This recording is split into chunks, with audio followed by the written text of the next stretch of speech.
Evirix here, and today I'm back with another speed paint. I was really inspired by the Dream vs. Illumina Manhunt from the other day, and I decided that I wanted to try to paint it. I knew going into this exactly what I wanted the poses to look like, but that did not mean that it took any less trial and error.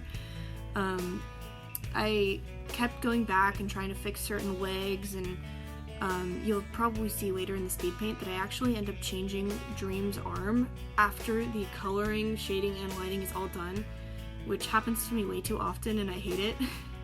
But I'm overall super happy with these poses. They look a lot more dynamic and action-y than a lot of the poses that I end up going with for drawings like this, and I'm really happy I took the time to get it to work. I know that a lot of people didn't like this particular Manhunt, but I thought it was really interesting, especially in comparison with the other ones. This one had the two much more evenly matched as far as technical skill, and it ended up being less of a creative trap-based matchup and more just a straight-up epic battle. So one of the reasons that I wanted to do this particular speed paint is because it's underwater, and that gives me an opportunity to do really interesting lighting. One of my biggest goals this past month or so with my art has been to improve my lighting and shading. I've been trying to do more realistic highlights, more painterly shadows and stuff, and I think this was an opportunity for me to really try out a weird environment that you don't see often. So I had to look up a lot of reference pictures, but basically I did the shading as normal, and then I did mostly normal soft lighting, except that I used a different brush that was softer, and I used a bluer color rather than a yellower one like I usually do. But then after that I went back and added these watery highlights with a special brush rather than doing hard highlights like I usually do. I think it really helps. It makes it look like it's being seen through the surface of the water. I started with the normal skin tone I use for people, which is desaturated orangey reds in various values depending on what I need.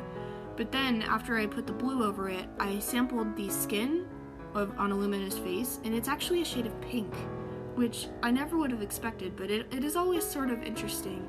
I also had a lot of fun with painting the background and the foreground. I think it was fun to just think about what would be there. I added the little fish and little bubbles coming up from them. It's also really fun to draw kelp, I've discovered, and I really liked adding the little spray of sand down at the bottom where Illumina's foot is digging into the ground.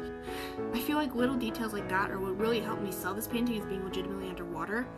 The last time I did an underwater piece, I'll put it up on screen, the background was really pretty, but the mermaid herself was just so unaffected by any of the water around her. It basically looked like she was in front of a photo backdrop, so I was really proud with how this painting turned out, that it was able to show them reflecting their environment more.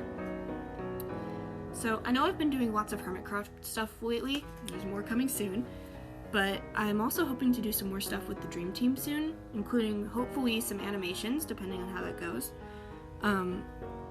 If you have any suggestions or any clips in particular from any Manhunts that you'd like to see animated, please let me know down in the descriptions. I have a few ideas already.